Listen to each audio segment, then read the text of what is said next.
Բարև ձեզ հարգելի Facebook-յան ընկերներ եւ ոչ միայն ընկերներ, բարև ձեզ ժողովուրդ։ Facebook-յան ասուլիսի շրջանակներում պատասխանելու եմ հարցերին, որոնք օգտատերերը գրել են, հայտարարությունը թողել էի կեսօրին։ Միանգամից անցնեմ հարցերի պատասխանը, դե գիտեք ինչա տեղի ունենում Իրանի եւ Իսրայելի մեջ, միջև Հնդածս իմ մեկնաբանությունը կթողեմ ես ամեն ինչին։ Ու առաջի հարց Նվեր Ավակյան։ Բարև բժիշկ ջան, ինչքանով է Ադրբեջանը խառնված։ Ու եթե Իրանը պարզի օգնել է Ադրբեջանը, ինչ հետևանք կունենա։ Նախ Ադրբեջանը ինչքանով է խառնված, այնքանով որ Ադրբեջանը Իսրայելի հետ ջերմ հարաբերությունների մեջ է, համագործակցում են նրանք իրար հետ, հնարավոր է որոշակի հետախուզական կամ նույնիսկ Ադրբեջանի կողմից Իրան թափանցելու կամ տարբեր դետալներ, այդ թվում դրոնների դետալներ Ադրբեջանից մատակարարելու, պաշտոնապես ոչ մի ձև չի խառնված, ոչ պաշտոնապես որոշակի հնարավորություններից, ադրբեջանական հնարավորություններից ըստ էության Իսրայելը կարող է օգտված լինել։ Ավելի լուրջ ձևով Ադրբեջանը, այսպես ասած, այդքան չկա, որ խառնվի։ Ինչի, որովհետև սա մի փոքր այլ գործընթաց է, դասական առումով ես պատերազմ ստան չի ասի, որովհետև սա ավելի շատ հատուկ գործողություն է, հատուկ ռազմական գործողություն է, բայց այն ինչ Իսրայելը անում է Իրանի հանդեպ, սրան պատերազմ չի ասի։ Ինչու հարցերին պատասխանելով հերթով կգամ։ Մի խոսքով Նվերի հարցին, թե ինչքանով է Ադրբեջանը խառնված, Ադրբեջանը շատ փոքր է այս մասշտաբի պրոցեսներին խառնվելու համար։ Սա իր խելքի բանը չի։ Այս մասշտաբի պրոցեսները այնքան լուրջ են, որ նույնիսկ լուրջ ձաձաները աշխատում են Չերևան որպես այս պրոցեսներին խառնված։ Միացյալ Նահանգների պես երկիրը Իրանին ասում է, որ ինքը չի խառնվում։ Ինքը ստեղ կապ չունի, թե բոլորս էլ հասկանում ենք, որ շատ լավ էլ կապ ունի ու առանց Միացյալ Նահանգների աջակցության հետագա էսկալացիայի դեպքում առանց Միացյալ Նահանգների կողմից եղած երաշխիքների ոչ մի դեպքում Իսրայելը նման օպերացիա չէր կարող եւ չէր հանդգնի իրականացնել։ Բայց սա ըստ էության Միացյալ Նահանգների հովանու աջակցության, մասնակցության եւ երաշխիքներ տրամադրելու ներքո է, այնպես որ, բայց եւ այնպես Միացյալ Նահանգները չեն համարձակվում ասել, որ իրանք այստեղ մասնակցում են եւ չեն նախընտրում ասել։ Ինչու հեսա ընթացքում կպարզաբանենք։ Հովո Ավակյան, սա ավարտվելու է Ամերիկայի ուզածով։ Ну ըստ էության այո, սա ավարտվելու է Միացյալ Նահանգների ուզածով։ Հիմա չավարտվի, մեկ ուրիշ օր ավարտվելու է Միացյալ Նահանգների ուզածով։ Բայց ինչա Միացյալ Նահանգների ուզածը, այս է հետաքրքիր։ Եվ ինչ ասում Հովո Ավակյան, ասում է կամ հեղափոխություն Իրանում, թեև դա կլիներ խելամիտ լուծում, շատ ռիսկային, լուրջ կողմնակի էֆեկտներով, բայց համենայն դեպս հեսա կգանք Իրանում հնարավոր հեղափոխությանը։ Կամ Ամերիկայի պայմաններով միջուկային պայմանագրի կնքում։ Ну կարծում եմ այսօր էլ արդեն Իրանը պատրաստ է Ամերիկայի պայմաններով միջուկային պայմանագիր կնքի, նույնիսկ եթե ամբողջական իրանական էլիտան համաձայնել չի սրա հետ, համոզված եմ ներքին էլիտաներում տարաձայնություն անպայման կլինի այս հարցով եւ մի մասը, մի զգալի մասը իրանական էլիտաների Ամերիկայի պայմաններով միջուկային պայմանագրի կնքում այսօր էլ արդեն պատրաստ են։ Հեղափոխությունն ասացի, դա մի քիչ ավելի բարդ խոսակցություն է։ Ամեն ինչ մեր ձեռքերով։ Սա օգտատիրոջ անունն է կամ կեղծ անունը։ Բարև ձեզ, ձեր կարծիքով ինչ զարգացումներ կարող է ունենալ այս պատերազմը եւ ինչպիսի ազդեցություն կունենա տվյալ զարգացումը Հայաստանի վրա։ Սա ամբողջ այս ուղիղ եթերի իմաստը ըստ էության այս հարցին պատասխանելն է, թե ինչ զարգացումներ կունենա եւ Հայաստանը այստեղ ինչ Հայաստանին այստեղ ինչ, այնպես որ եկեք հետաձգեմ այս հարցի պատասխանը, վերջում ամփոփիչ անպայման կանդրադառնամ։ Գրիգոր Պետրոսյան, ինչ ազդեցություն ունեն Իսրայելի ներքին քաղաքական զարգացումները հակամարտության սրման կամ մեղմման վրա, արդյոք այս հակամարտությունը երբեմն օգտագործում է ներքաղաքական օրակարգի սպասարկման համար։ Հարգելի Գրիգոր, ելի եմ ասում, սա այն կարգի լուրջ խաղ է, եթե կարելի է խաղ կոչել, թեև կարելի է կոչել, հա, ոչ խաղալիք զվարճանք իմաստով, այլ օրինակ ասենք խաղերի տեսություն հասկացություն կա, չէ՞։ Եթե այդ տեսակետից նայենք, սա շատ լուրջ խաղ է, որպեսզի ուղղակի սպասարկի ներքաղաքական շահեր։ Թեև ցանկացած իշխանություն իր գործողությունները անելիս հաշվի առնում նաև ներքաղաքական հնարավոր օգուտները եւ վնասները, բայց անգամ եթե Նեթանյահուի իշխանությունը այստեղ լուրջ վնասներ կրի, միևնույնն է, այս խաղը այն աստիճան թանկ խաղ է, որ այստեղ չեն խնայելու ինչ որ ներքին իշխանական լծակները կամ, չգիտեմ, ներիշխանական ինչ որ միավորներ չեն խնայելու, կապիտալ քաղաքական չեն խնայելու, սա շատ լուրջ խաղ է եւ ոչ միայն Իսրայելի համար, այսօրվան երկար են եկել, տասնամյակներով են եկել։ Ժիրինովսկու տարբեր ելույթներ են այս վերջերս շրջանառում սոցցանցերում, որտեղ տարբեր ժամանակահատվածներում Ժիրինովսկին ասում է, որ այսօրը մի օր գալու է, բայց այս ինչ օր է, որ մի օր գալու է, եւ ինչ է լինելու հետո, որի մասին Ժիրինովսկին չի ասում։ Այ ինչ է լինելու հետո։ Այսօրվան երկար են եկել, այնպես որ սա ներքաղաքական, այո, սա հարմար պահ է այս օպերացիան իրականացնելու համար, բայց ոչ ավել, ոչ պակաս։ Ներքաղաքականի հարց ես դեռ չեմ տեսնում։ Երկրորդ հարցը Գրիգոր Պետրոսյանի կողմից,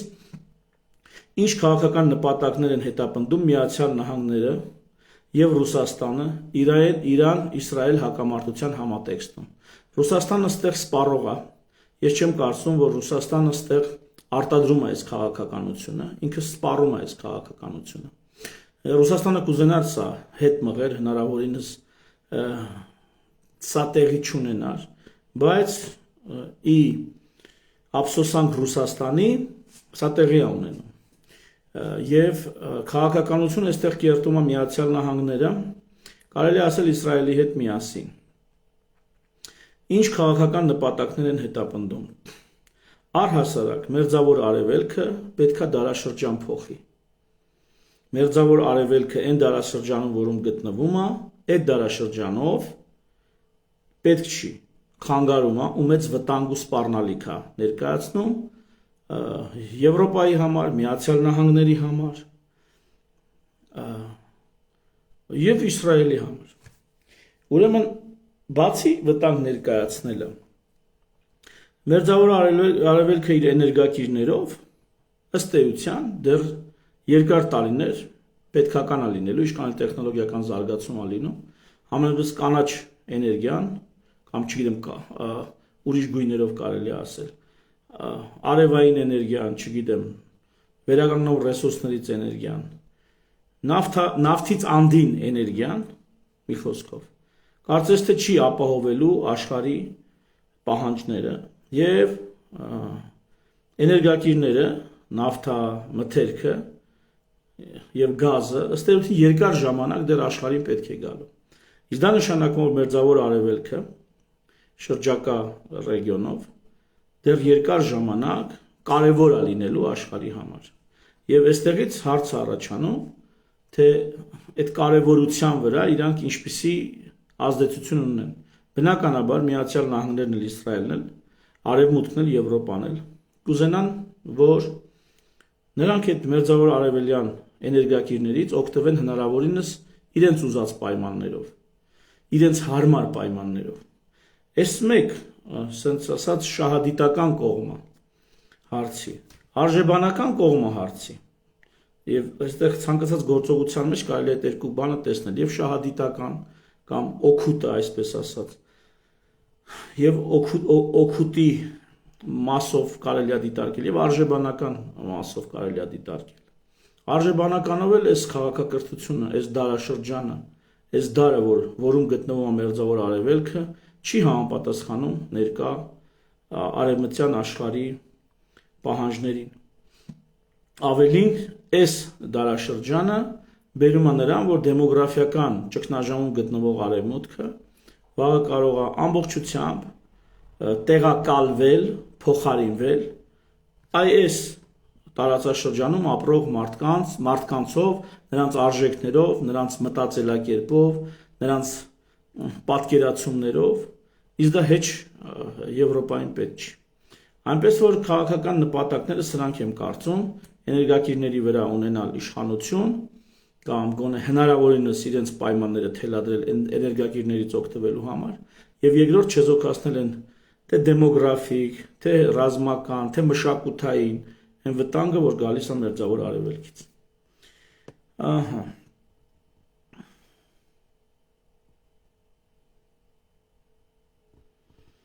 Մի թեթև Գրիգոր Պետրոսյանի հարցին ուզում եմ անդրադառնամ այն մասով, որ ներքաղաքական ներքին զարգացումների առումով, տեսեք, երկու հիմնական մոտեցում ունեն երկրները։ Երկրներ կան, որոնք ավելի շատ սևեռված են ներքին թշնամու վրա, այսպես ճակերտավոր, երկրներ կան, որոնք ավելի շատ ժողովուրդներ կան, որոնք սևեռված են արտաքին թշնամու վրա։ Այն երկրները, որոնք արտաքին թշնամու վրա են սևեռված, նրանք վերջ առաջ գոնե մեր ժամանակաշրջանում, մեր դարում նրանք հետ են մնում։ Այն երկրները, որոնք ներքին թշնամու վրա են սևեռված, ներքին թշնամի այստեղ այդքան էլ ճիշտ չի ասելը, բայց ներքին թշնամի նկատի ունեմ ինչ։ Արտաքին թշնամի բոլորս էլ հասկանում ենք ինչ է։ Հարևաններ, օտար երկրներ, որոնք կարող են ռազմական ագրեսիա ցուցաբերել տվյալ երկրի վրա։ Սա արտաքին թշնամին է, բայց ներքին թշնամին ով է։ Ներքին թշնամին ամենալուրջ թշնամին, ներքին թշնամին։ Դա սեփական իշխանություններն են, որոնց այլասերում է տվյալ իշխանությունը։ Այսինքն վլաստը, իշխանությունը, որոնք դնում է մարդկանց ձեռքը, դա մարդկանց այլասերում է։ Բացարձակ իշխանությունը, այլասերումը բացարձակապես։ Ահա նրանք են երկրների թիվ 1 ներքին թշնամին։ Այն մանր մունր շպիոններ, խաբեբաներ, խարդախներ, սրանց միշտ էլ հնարավոր է բռնել, բացահայտել, վնասազերծել, պատասխանատվության ենթարկել։ Հնարավոր չի բռնել, վնասազերծել, պատասխանատվության ենթարկել այն ուժերին, ովքեր հենց իրենք են բռնողը, վնասազերծողը, պատասխանատվության ենթարկողը։ Այսինքն իշխանությունները։ Այ իշխանությունները ցանկացած ժողովրդի համար, նրանք թիվ 1 ներքին թշնամին են։ Պոտենցիալ։ Երբեմն արդեն այդ պոտենցիալը իրականացրած։ Եվ եթե նայում եք այսպես, ասենք օրինակ, Միացյալ Նահանգները ամենաշատը, մի րոպե։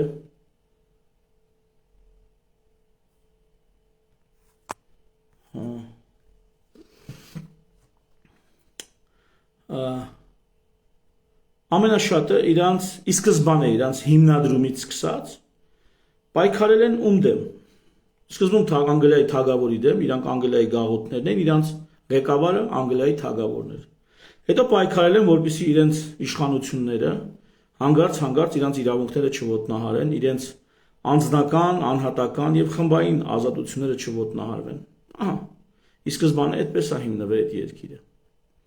Այն երկրները, որոնք ներքին թշնամու, այսինքն իշխանությունների այլասերության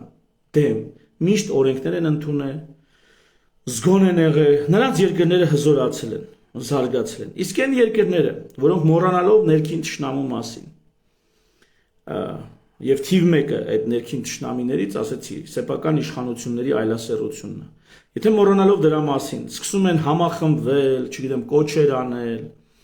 գաղափարախոսություն են մշակում, իդեոլոգիական աստիճանի են հասնում, արտաքին թշնամու զգուշությունը։ Այդ երկրները որպես կանոն արժանանում են ոչ այնքան լավ հետևանքների։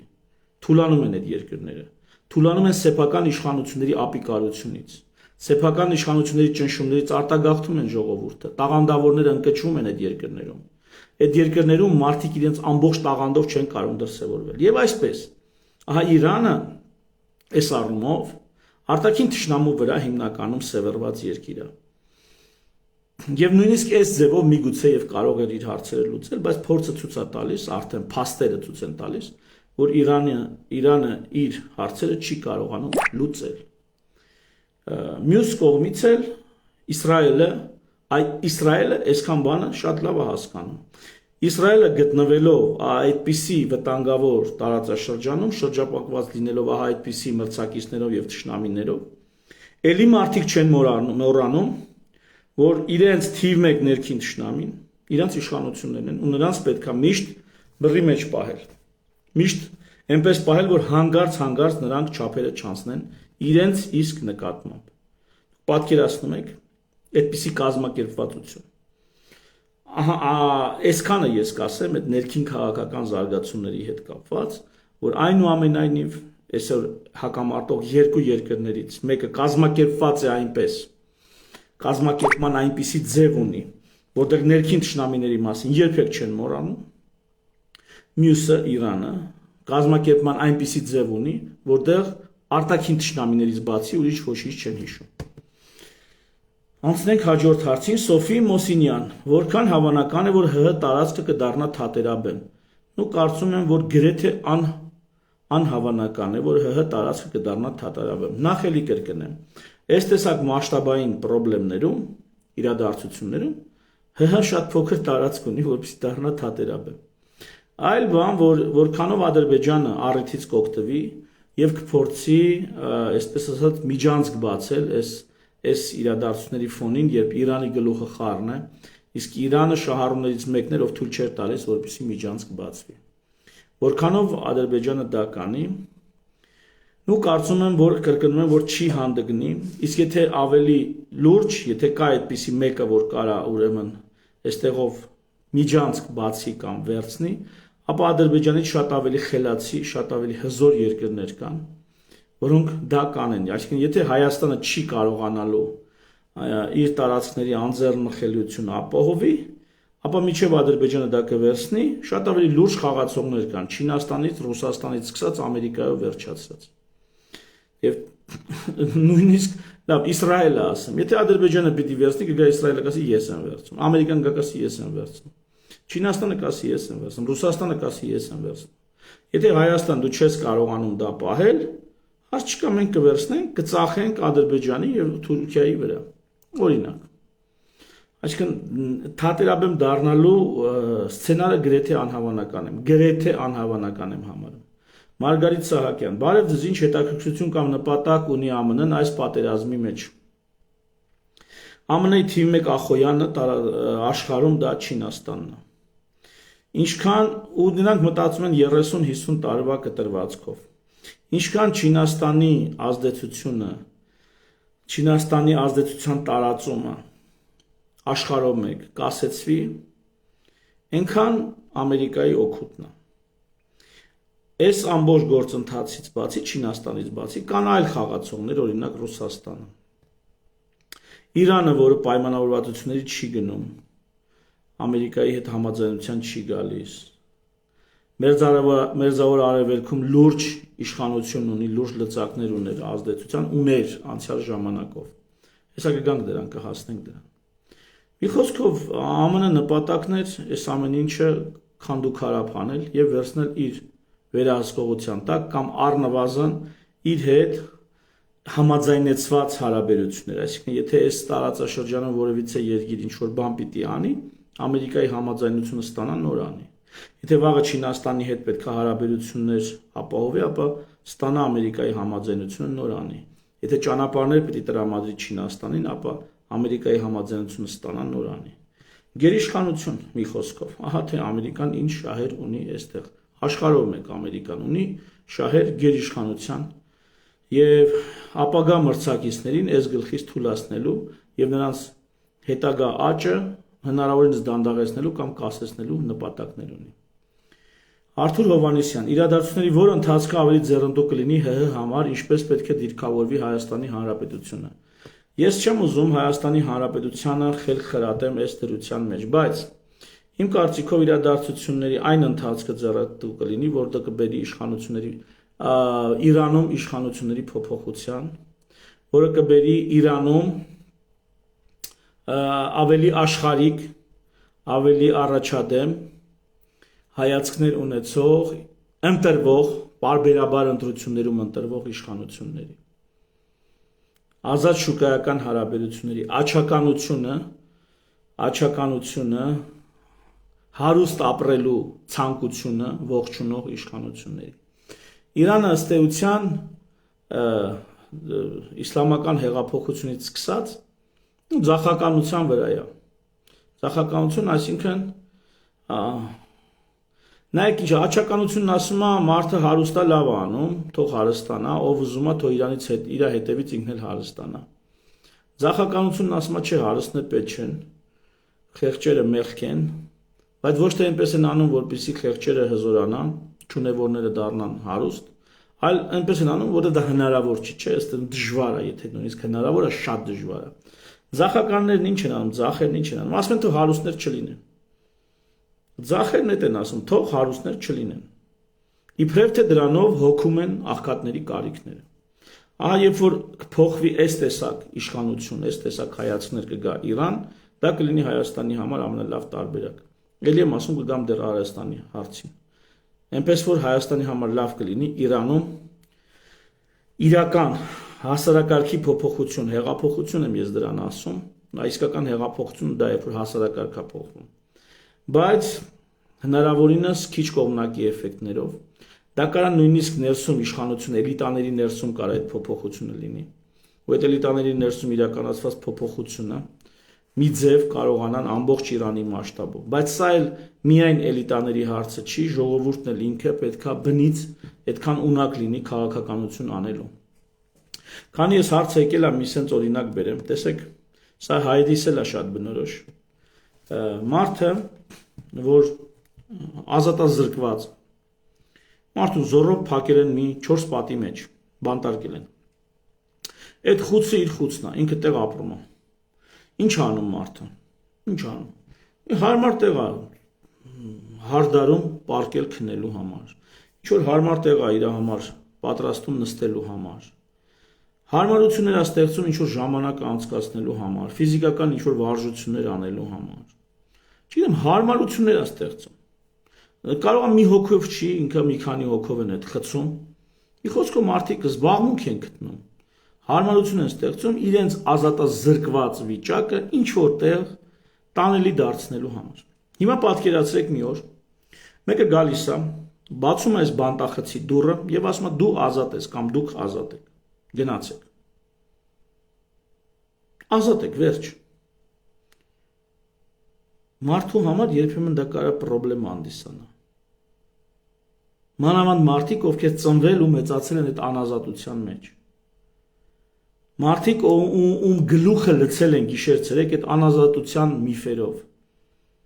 պատմություններով, խոսույթով։ Եվ մարդը ուզում է դուրս գա, բայց ախր չարչարվել է։ Ահագին չարչարվել այդտեղ պայմաններ է ստեղծել ապրելու համար, զբաղվելու համար։ Ու ինքը իր անազատությունը չի կարողանում լքի։ Այն ժողովուրդները, որոնց մի օր ազատության հնարավորություն է տրվում, նրանց անհարմար է այդ ազատությունից օգտվելը։ Մեր չուկչիներիս մասին ասեմ, անվտանգության գոտիները ավտոմեքենաներում, անվտանգության գոտիները ավտոմեքենանում, դրանք գյուտ են, անվտանգության գյուտ, մեքենաշինության մեջ, ինչ որ մի ֆիրմա, չգիտեմ, Volvo-ն թե Mercedes-ը, ես գիտեմ Mercedes S-կլասի վրա առաջինը եղել մարդիկ կան ասում են Volvo-ին ChatGPT-ն էլ չեմ հարցրել։ Էական չի։ Ինչ որ մի ավտոմեքենա ստեղծել է անվտանգության գոտիները։ Դա մեծ հնարավորություն է անվտանգ երթևեկելու։ Բայց այս Չուկչիստանում տուգանելով են մարդկանց հարկադրում, որ անվտանգության գոտի օգտագործեն։ Սա մի օրինակ, թե ոնց է լինում, երբ որ քեզ հնարավորություն են տալի ավելի անվտանգ երթևեկելու, երբ որ հնարավորություն են տալի ավելի ապահով լինելու, քեզ դա անհարմար է։ Թվում է թե նորմալ մարդը պիտի օգտվի, չէ, անվտանգությունից ու ապահովությունից։ Այդ նորմալ մարդը։ Իսկ ով ասեց, որ մարդկանց մեծ մասը նորմալ է, մարդկանց մեծ մասը աննորմալ է։ Ահա խնդրեմ։ Քաղաքական իրավունքները մարդկանց ընտրելու իրավունք են տվել։ Կանայք ժամանակին չեն ունեցել ընտրելու իրավունք։ Մեծ պայքարից, չգիտեմ, պատերազմներից, աշխատանքային ծանր պայմաններից հետո հեղափոխություններ, չգիտեմ, միտինգներ եւ այլն, կանայք ստացել են այդ հնարավորությունը ընտրություն անելու։ Առհասարակ մարդիկ ժամանակ ա եղել ընդհանրապես ժողովուրդ ընտրելու հնարավորություն չեն ունեցել։ Միայն արիստոկրատիան է ենթադրենք որոշում կայացրել։ Կամ չգիտեմ, միայն սեփականություն ունեցողներն են կարողացել գնալ ընտրատարածք եւ քվեարկել։ Հետո այդ մարդկանց հնարավորություն են տվել բոլորին։ Ականանց չառանձնացնենք էլի։ Հնարավորություն են տվել քաղաքական իրավունք դուրը բացեն, ասեն դուրս եկեք։ Դուք այլևս ազատ եք։ Գնացեք ու քվեարկեք ում ուզում եք նրան թող դառնա ղեկավար, ենթադրենք, կամ ձեր ներկայացուցիչ պատգամավոր։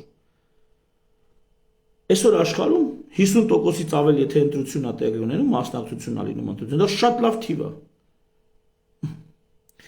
Սրա մասին եմ խոսում, երբ որ մարդուն ազատություն ես տալի, լուծում ես տալիս, հնարավորություն ես տալիս, միշտ չի որ մարդը դա վերցնում է, դա ունակ է վերցնելու։ Երբեմն իր նախկին այդ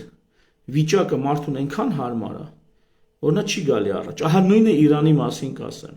Նույնը մեզ է վերաբերվում։ Արդյոք մենք, թե իրանցիները, թե մենք այնքան հասուն ենք, որպեսզի մեր ձեռքը ընկած հնարավորությունը ի նպաստ մեր բարօրության, ինչը նշանակում է մեր երկրի բարօրության։ Երկրի բարօրությունը վերացական հասկացություն չի։ Երկրի բարօրությունը դա բանը չի, սարերի բարձրությունը չի։ Այսինքն եթե երկիրը ավելի մեծ բարօրություն ունի, ավելի լավ վիճակում է, դա նա չի, որ այդ տարի սարերը ավելի բարձր են, քան անցած տարի։ Դա նշանակում է այդ տարի ժողովուրդը ավելի լավ են ապրում։ Ժողովուրդը ավելի բարեկեցիկ կյանքով են ապրում։ Ահա մենք այդքան գլուխ ունենք, այդքան հասկանում ենք։ Իրանցիները կհասկանան այդքան։ Ահա, այնց որ ինձ համար ամենալավ սցենարը կլիներ, որ իրանցիները հասկանային այդքան, հայերը հասկանային այդքան ու գնային իրենց համար, իրենք իրենց քաղաքականությունը որոշեին, ինչպես են ապրելու, իրենք իրենց քաղաքականությունը, ոչ թե իրենց մեջից մի որոշակի խավ, դա կապ չունի կլինի էլիտաներ, հոգևոր էլիտաներ, կրոնական էլիտաներ, թե չգիտեմ քաղաքական էլիտաներ, անգրագետների հավաքածու քաղաքականությունից ոչինչ չհասկացող, թե այս էլիտաները իրենց համար որոշում կայացնեն։ Նու հələ որ մենք հնարավորություն ունենք ի տարբերություն Իրանի, բայց էլի շատ չենք տարբերվում իրանցիներից։ Միգուցե իրանցիների մոտ էլ այսպես լինի, ու այդ դեպքում հեղափոխությունը իրանց համար կլինի կործանարար։ Այդ նշանակում է իրանց գլխի միշտ պետք է մեկը կանգնի ու իրանց ուղղություն ցույց տա։ Որոշում կայացնի ու իրանց հարկադրի այդ որոշումն անել։ Բայց ես կուզենայի, որ այլ սցենար լիներ։ Ես կուզենայի, որ մեր ժողովուրդները քաղաքականապես ավելի հասուն լինեին։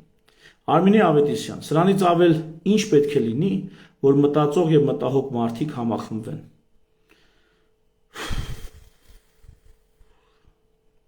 Հարգելի Արմինե, այդ կոլեկտիվիստական, այդ ամբոխային, այդ նախրային վերաբերմունքը թարգեք ժողովուրդ ջան։ Համախմբումը բերում է ուժի մեծացման, սակայն արդյունավետությունը գալիս է ոչ թե համախմբումով, այլ կազմակերպվածությամբ։ Իսրայելը 10 միլիոնանոց երկիր է։ Իրանը 90 միլիոնանոց երկիր է։ Իսրայելը այսօր կարողանում է Իրանին հարկադրի, թելադրի իր պայմանները։ Դա համախմբումով չի։ Ոնց էլ չլինի, ամբողջ Իրանում մի 10 միլիոն համախմբված մարդ կարելի է գտնել։ 10% այդ ժողովրդի ամբողջությամբ համախմբված կլինեն իրենց կրոնական առաջնորդի կամ իրենց պետական առաջնորդների շուրջ, իրենց ռազմական ղեկավարության շուրջ։ Բայց դրանից ոչինչ չի փոխվում, որովհետև համախմբումը բերում է ուժի մեծացման, բայց ոչ արդյունավետության։ Արդյունավետության համար կազմակերպվել է պետք։ Ահա թե ինչու էլ ինչա պետք որպեսզի մտածող եւ մտահոգ մարդիկ համախմբվեն, մտածող եւ մտահոգ էշերը կարան անverջ համախմբվեն, մի ամբողջ բիզոնների նախիր համախմբվեն, դրանից ոչինչ չի լինի, դա կլինի մեծ ուժող բիզոնների նախիր, որոնք կարան իրանց ոտի քացուտակ գցեն,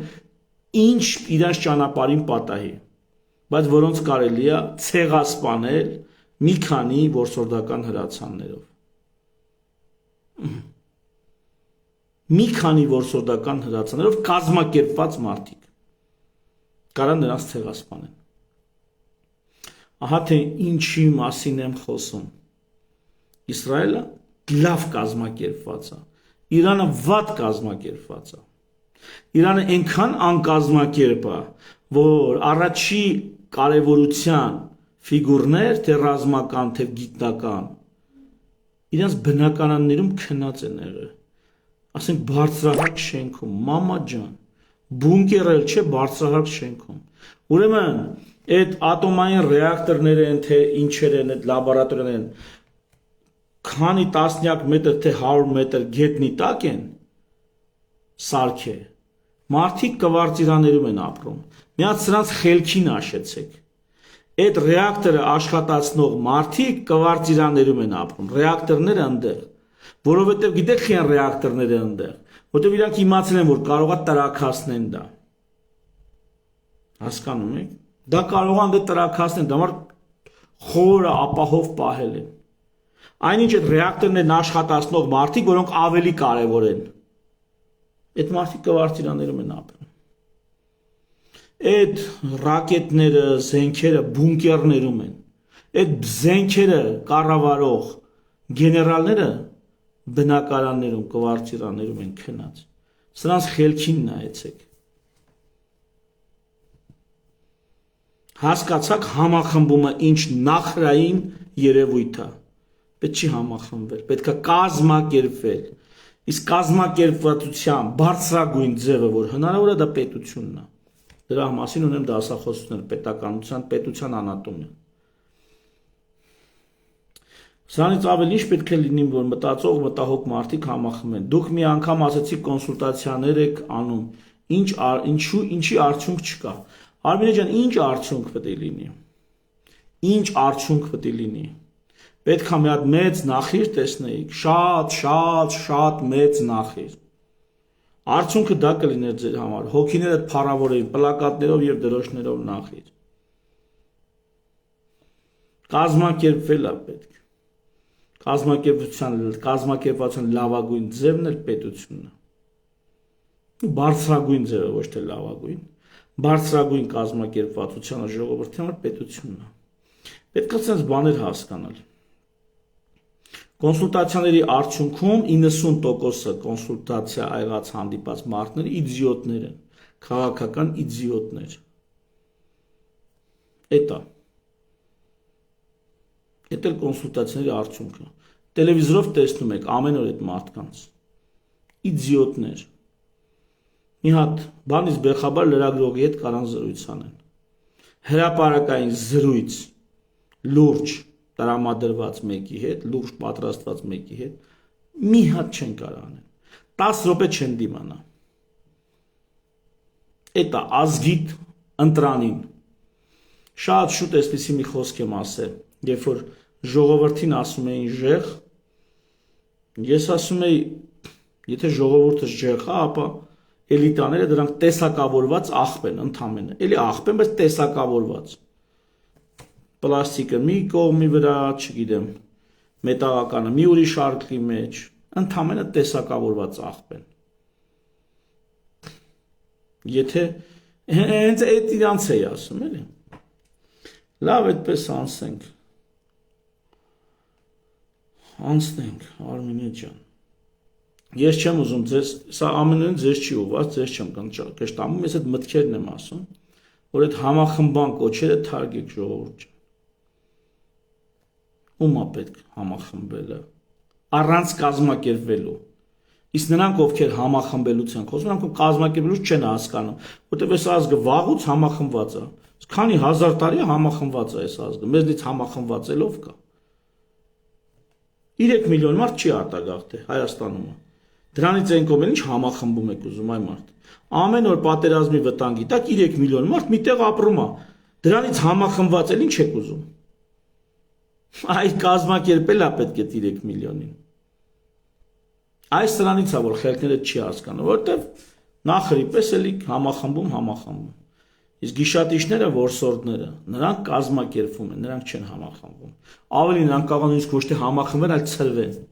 Ամեն մեկը միտեղ դարանակալի սպասի իր զոհին, բայց նրանք ընդհանուր կազմակերպված մի գործ են անում, որս։ Անցանք, Սերյոժա Արաքելյան, պարոն Մանասյան, Այս պատերազմի ֆոնին առհասարակ համացանցում ակտիվացավ հակասեմիտական եւ հակահրեական տրամադրությունները։ Ես կարծում եմ, որ հակասեմիտական եւ հակահրեական տրամադրությունները մի որոշակի խումբ կա մարդկանց, որոնց մոտ միշտ էլ ակտիվ է, միշտ։ Այդ մարդիկ ամբողջ խնդրը իրանց հիմարության պատճառը հрьяաներն են, այդ մարդկանց համար իրանց դժբախտությունների պատճառը հрьяաներն են, աշխարհում ինչքան վատ բան կա, մեղավորը հрьяաներն են, եւ աշխարհը ըստ էության իրանց կարծիքով տիրում են հрьяաները։ Չնայած ասենք չինացիները 1.5 միլիարդ են աշխարհում ու բավականին մեծ իշխանություն ու ազդեցություն ունեն թե Չինաստանում, թե Ամերիկայում, թե աշխարհում եք։ Հնդիկները 1.5 միլիարդ են ավել աշխարհում, Աֆրիկան գրեթե հրյա չեն, չհաշված Եթովպիայի հրյաները, այսինքն հուդայականություն դավանողները։ Էլի հրյա չեն, Եվրոպան մի ահռելի բնակչությամբ եւ հարյուրավոր միլիոններ, միլիարդի կհասնի, միլիարդի թե չի հասնում։ Էլի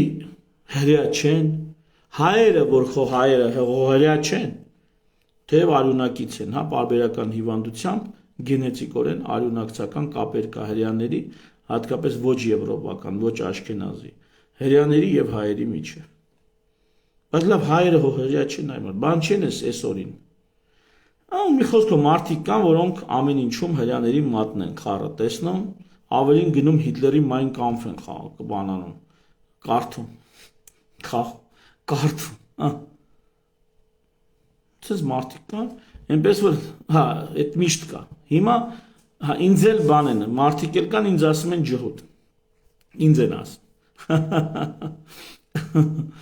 Լավ։ Ժողովուրդ, ես ուղղակի ուզում եմ լինեմ այն ազգի ներկայացուցիչը, որում ծնվել եմ։ Եթե ես Ուզբեկստանում, ուզբեկի ընտանիքում ծնված լինեի, ես կլինեի ուզբեկական ազգի նվիրյալ զավակ։ Եթե ես Չինաստանում ծնված լինեի, ես կլինեի չինական ժողովրդի չինական ազգի նվիրյալ զավակ։ Իմ համար սկզբունքային է, որ ամեն մարդ հավատարիմ լինի իր արմատին, իր բնին, հավատարիմ լինի, իր հող ու ջրին հավատարիմ լինի, իր ընտանիքին, իր ժողովրդին, պիտանի լինի։ Ու ինձ համար մեկ է, ով ինչ ազգի է, ով որտեղ ծնվել է կամ որտեղ իրան գտել է, թող այդ ազգից էլ լինի։ Հիմա ես ստեղ եմ ընձի, գթե, ստեղ եմ ծնվել,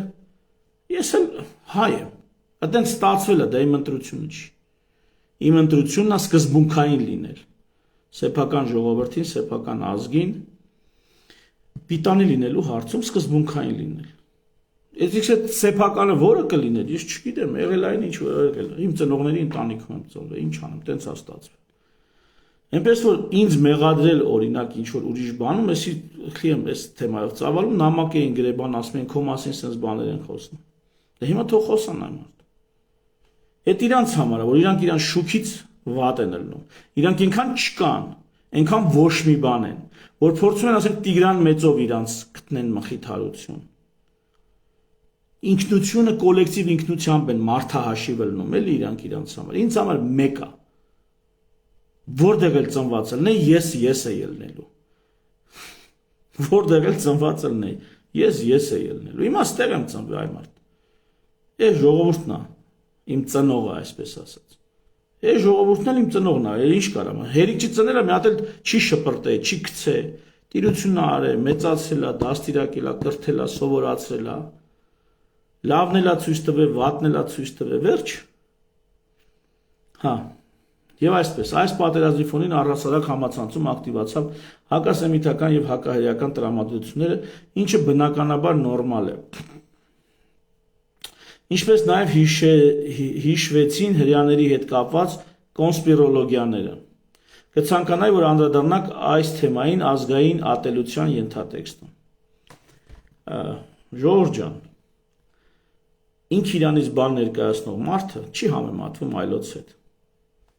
Կայացած է ինքն իրանից։ Տուֆտեքը միշտ էլ համեմատվելու են, միշտ էլ նախանձելու են, այդ բան կա, չէ, այդ աստվածա բարոյական եւ աստվածաբանական կարելի ասել, մի այդպիսի տեքստ կա, որտեղ ասում է երբեք այլոց հետ մի համեմատվի, որտեղ միշտ եք գտնես քեզանից ցածր եւ քեզանից բարձր մարդիկ։ Քեզանից ցածր մարդկանց հետ համեմատվելով կդառնաս մեծամիտ, քեզանից բարձր մարդկանց հետ համեմատելով կդառնաս չարակամ։ Ահա թե ինչու մի համեմատվիր։ Այլոց հետ մի համեմատվի, դու քո Աստված։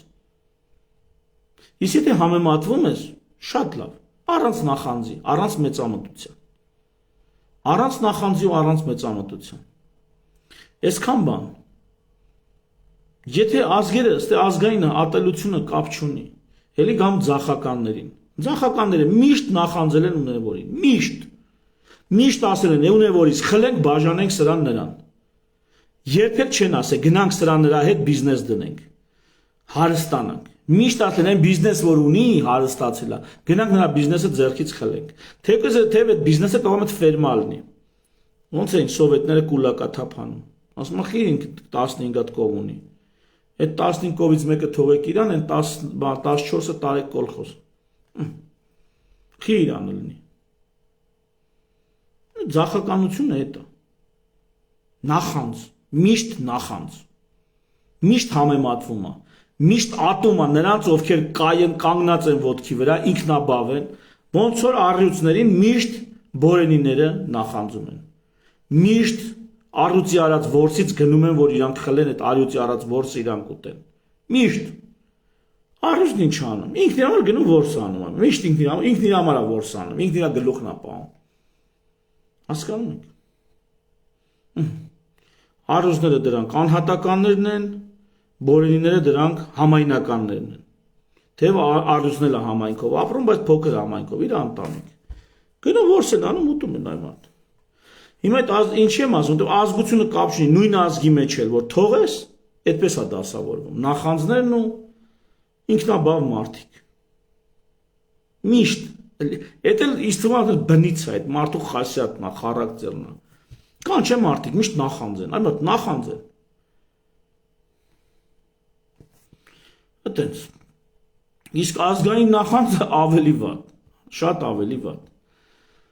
Գոր Աթոյան։ Այս ամենը ինչ է փոխում Թուրքիայի համար։ Գորջանից ինչ լավ արծ տվիր։ Ինչ դասեր նոր հնարավորություններ նրանք քաղեն սրանից։ Թուրքիայի համար սա բերվում է մեծ խնդիրներ եւ իհարկե հնարավորություններ, որտեղ եթե Իրանը տարածաշրջանում ընկավ, թուլացավ, Թուրքիան դառնալու է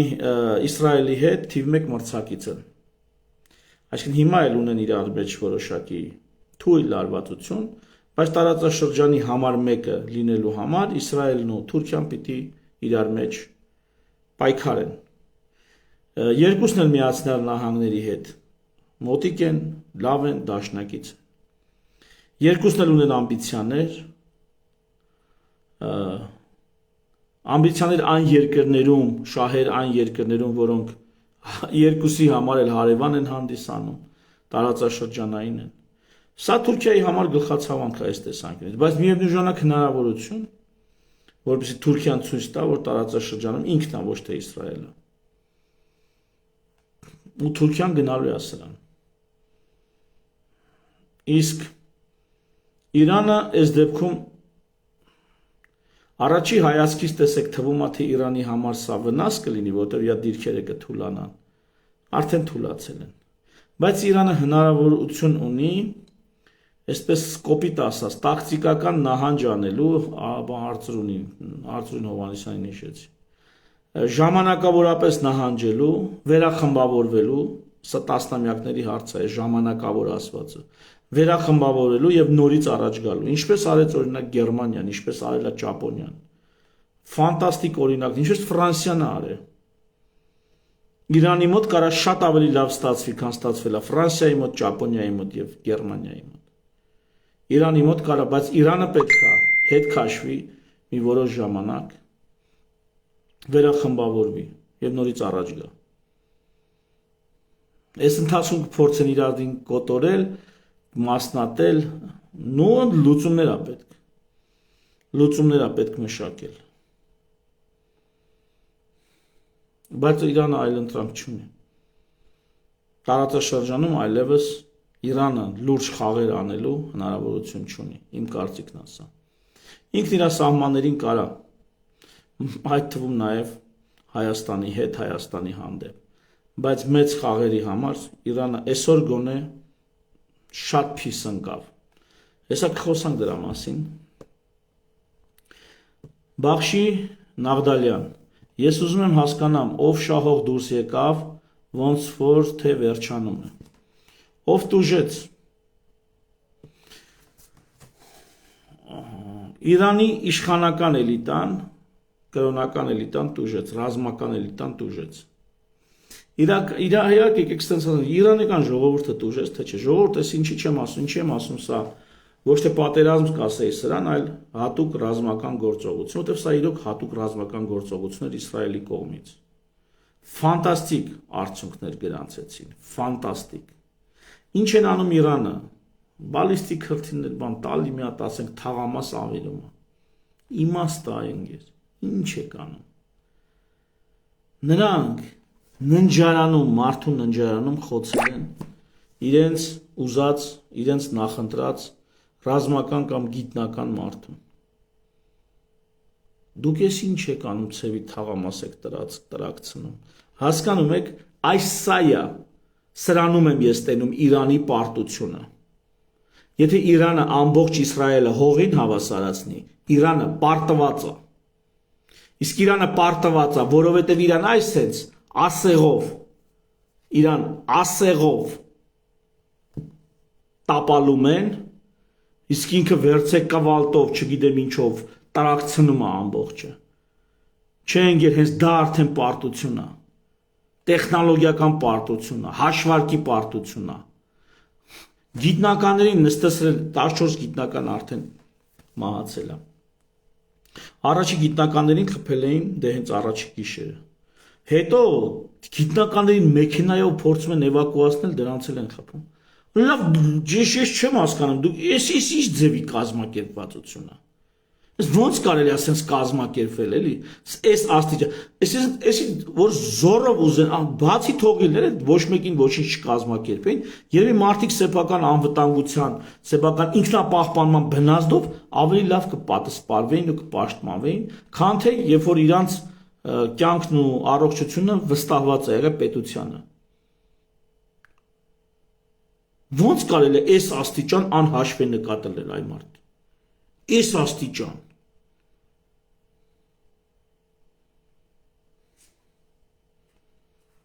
Ժողովուրդ, ես Իրանի հետ շատ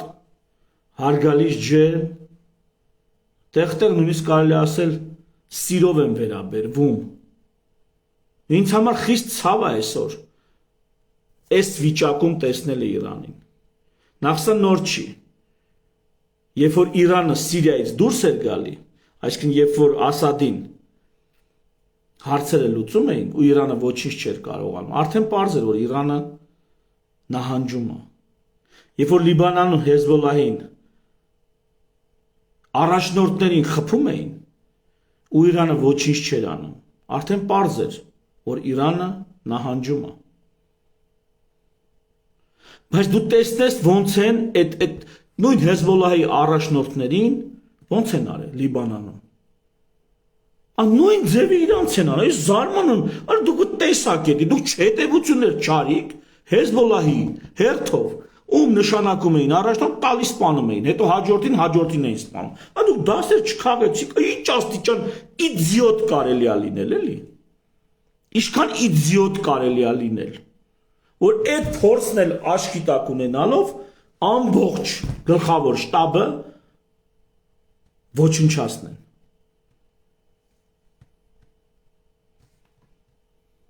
$90 միլիոնից երկիր։ Համախմբումը ոչ մի բան է։ Դա ընդամենը ուժ է։ Միտեղ դրած, ոչ մի բան անող ուժ։ Որպեսզի դա դառնա արդյունք, արդյունավետություն, դա պետք է լինի բարձր կազմակերպված, խիստ բարձր կազմակերպված։ Իսկ դրա համար պետք է հաշվարկ, ունակություն, ինտուիցիա, դիսցիպլինա։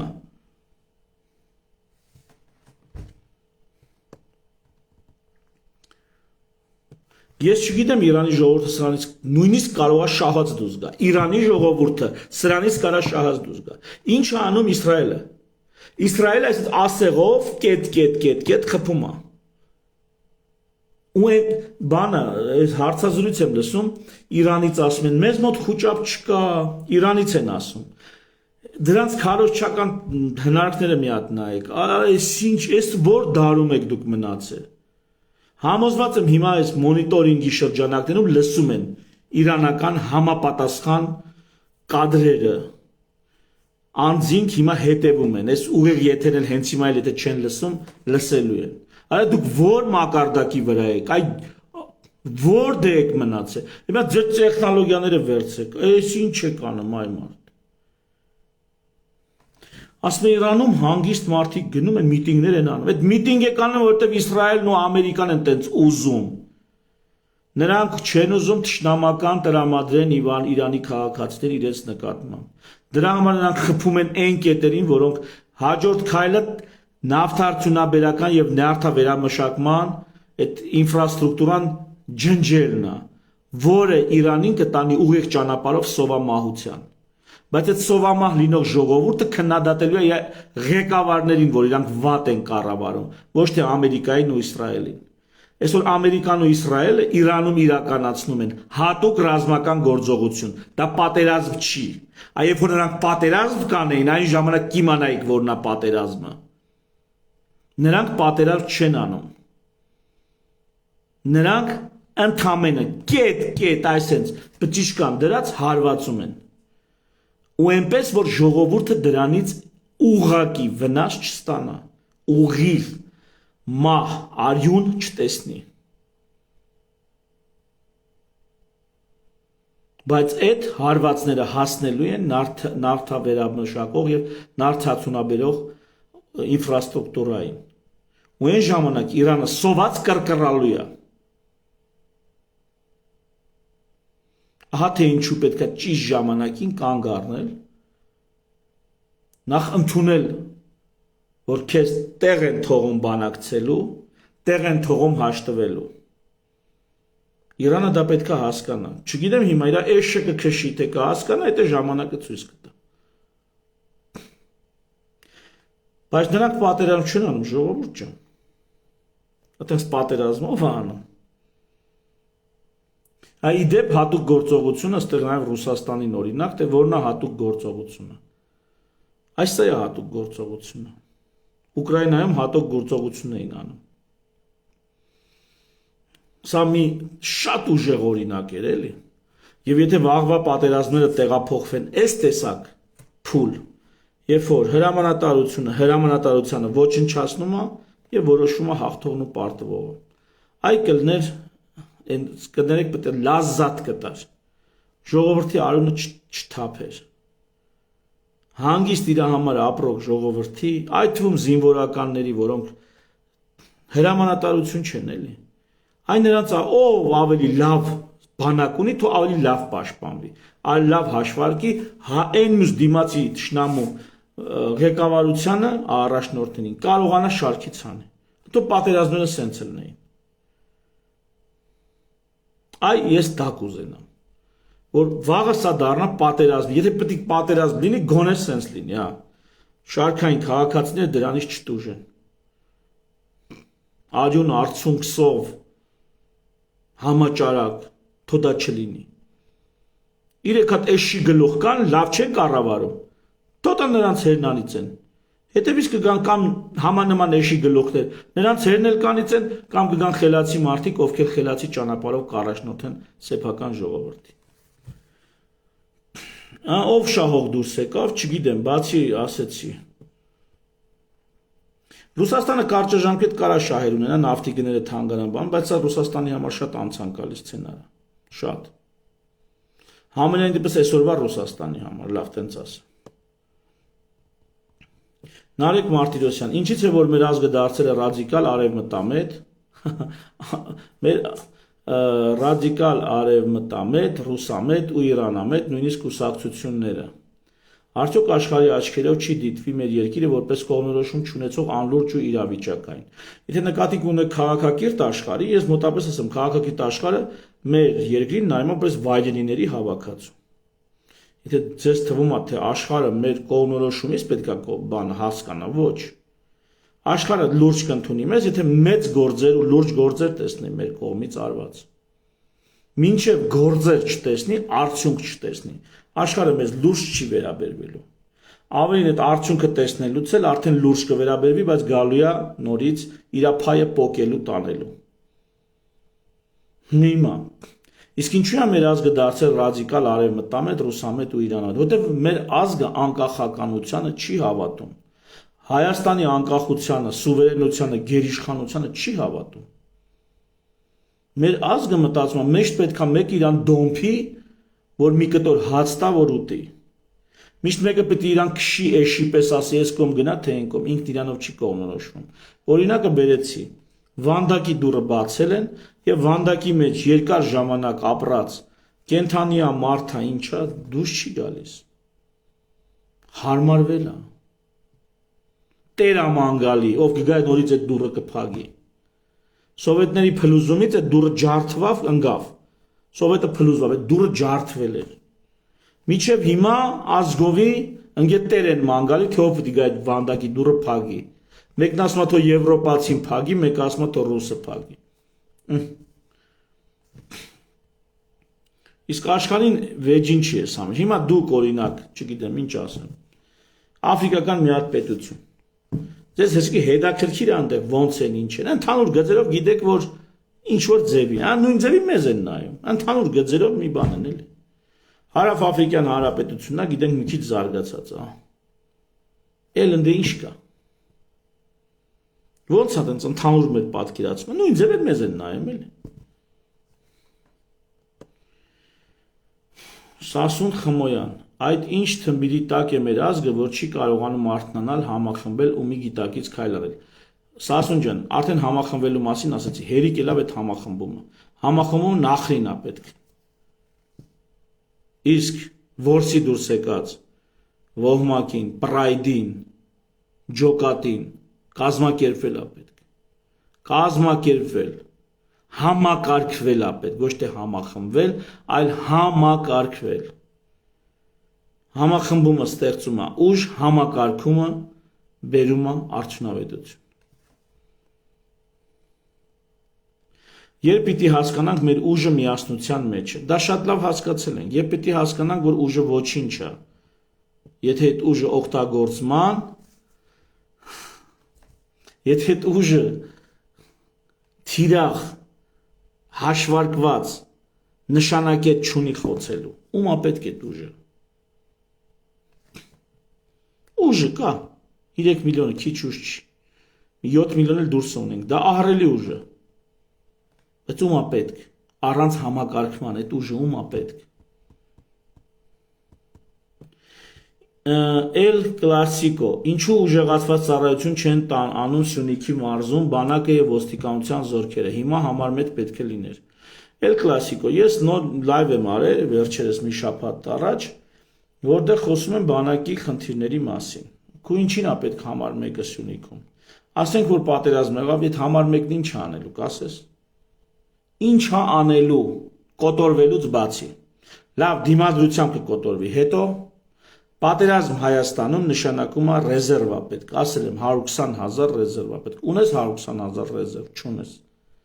Այսինքն ամբողջ բանակի իմաստը որն է, կոտորվելու առաջին ալիքը ովքեր են լինելու, ում բախտը չի բերելու, կռվով, համար դիմադրությամբ կամ առանց դիմադրությամբ քնած տեղը կլինի կոտորվելու։ Համար 1-ը քեզ ինչ է փոխելու։ Դառը ճշմարտություն եմ ասում, դաժան իրականություն եմ ասում, աշներիդ փուշն եմ դառնում ես ասելով, դուք բանակի կողքին եք, քրքրվեք դուք էլ, այս տեսակ բանակն էլ, այս տեսակ անկազմակերպ, անվոռու գլուխ բանակն էլ, իմացաք, համար 1, ինչ ես անում, կոման ինչ տարբերություն, համար 1-ը թե համար 5-ը, նույնն ալնելու արդյունքը, քո իշխանությունները, մեր իշխանությունները, չունեն բանակի զարգացման կազմակերպման տեսլական, Չունեն, խաղաղության դարաշրջան են գնում։ Այս մարդկանց բանակ պետք չի։ Այս ժողովրդին էլ բանակ պետք չի։ Բանակը կրակու պատիժ է դառը այսօր այն սերնդի համար, որ գնում է։ Հիմա դե կանգնած կռվող տղեկ կան, նվիրյալներ կան, կասեն, «Էս ինչ ես ասում»։ Դե այդ անգեր ջան։ Քարը փեշներիցը թափեք, մտեք քաղաքականություն։ Մտեք վերցրեք քաղաքական իշխանությունը, չեմ ասում զենքով, զորքով, ընտրություններով, քվեարկությամբ, քաղաքականությամբ։ Վերցրեք քաղաքական իշխանություն, մինչև երկրում քաղաքական իշխանությունը չպատկանի նվիրյալներին, ոչինչ էլ չի լինելու, ոչ բանակ, ոչ իրավապահ, ոչինչ, ոչինչ։ Համար մեկ տան։ Քուման ինչ տարբերություն։ Գլխավոր, գերագույն գլխավոր հրամանատարը Նիկոլը չի, հա։ Քուման ինչ տարբերություն ընդեղել, ինչ կտան։ Գերագույն գլխավոր հրամանատարը Նիկոլն անգեր ջան։ Վերջ։ Էլումա պետք է տենց համար մեկը։ Տեսակ ոնց են համար մեկ տալիս։ Այ համար մեկը էդ էր, Իսրայելը ինչ որ արեց, այդի համար մեկն էր։ Հիմա երկու տարբերակ։ Կամ դա քեզ հետևությունների է տանում, եզրահանգման է բերում։ Դու դուրս ես գալի ու կառուցում ես քո երկիրն ու քո բանակը, քո պաշտպանությունը, քո գիտությունը, քո տնտեսությունը։ Կազմակերպումը չի նշանակում, չիպոտով ամեն մեկին ասում ես ինչ անի։ Իրավապահ գործունեություն ես իրականացնում, բանակը 100%-ով մտցնում ես աշխատանքային ռեժիմի տակ, չարչարանք ռեժիմի տակ, պատրաստվածության ռեժիմի տակ։ Մի րոպե։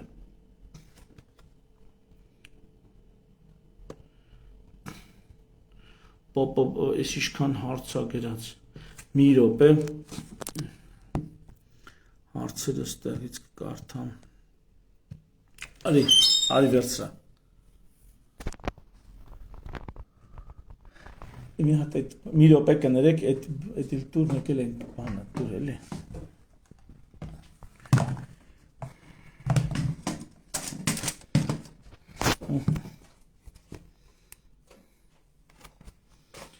Ստեղից ինչ են գնում։ Հա, հիմա մի քանի բան ասեմ, մինչև հարցերին կանդրադառնամ, մի քանի կարևոր բան ասեմ, չնայած ահագին բաներ արդեն ասեցի։ Տեսեք ժողովուրդ ջան։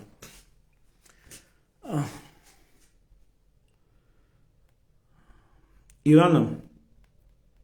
պետք է վերանայի, ընդհանրապես ցանկացած հիմա ես սա պարտությունը, սա ոնց էլ ավարտվի, սա արդեն պարտություն է։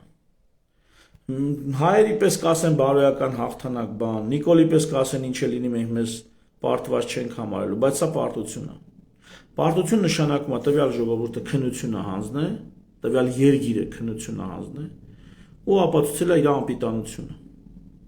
Այն կարգերը, այն համակարգման եղանակը, որը տվյալ համախմբված ժողովուրդը ուներ, չի աշխատում։ Պետք է այլ համախմբում եւ համակարգում։ Օրինակ բերեմ առաջին համաշխարհայինին Գերմանիան, հզոր երկիր, պարտվեց։ Դա ինչ բերեց։ Դա բերեց հասարակարգի փոփոխության։ Եկան ֆաշիստները, էլի պարտվեց։ Դա ինչ բերեց։ Դա էլի բերեց հասարակարգի փոփոխության։ Ցանկացած դեպքում պարտությունը բերում է հասարակարգի փոփոխության։ Դա դեռ չի նշանակում, որ արդեն ամեն ինչ լավ է լինելու։ Դա էլ կարա իր հերթին տանի մեկ այլ պարտության ու բելի հասարակարգի փոփոխության։ Իմաստ ունեն այն ժողովուրդները, որոնք այլոց փորձը հաշվի առնելով, սեփական վերլուծությունը անելով, սեփական ժողովրդին լավ ճանաչելով, գնում են սեփական լավ հասարակարգը կառուցելու։ Այդ ժողովուրդները տիրում են աշխարհին։ Սրա մասին արդեն գրել եմ։ Հասարակարգի այդ փոփոխությունը կոչվում է հեղափոխություն, բառից բուն իմաստով։